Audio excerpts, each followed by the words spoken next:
Hello everyone, my name is Chavi Marathe and today I'll be pressing these fresh flowers and leaves.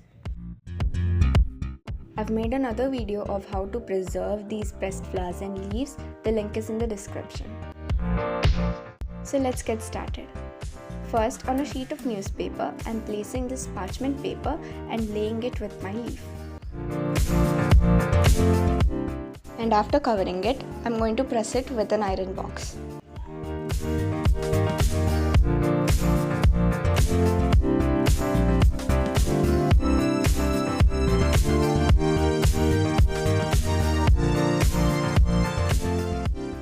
I'm carefully removing the parchment paper. So this is how it has turned out. Though it is dry and crisp, the color has remained intact.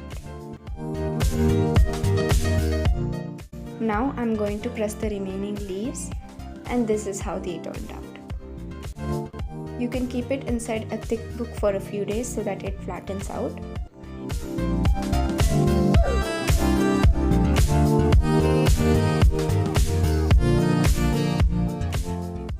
So that's it for today. Hope you enjoyed this video. Thank you for watching. Let's meet in the next one.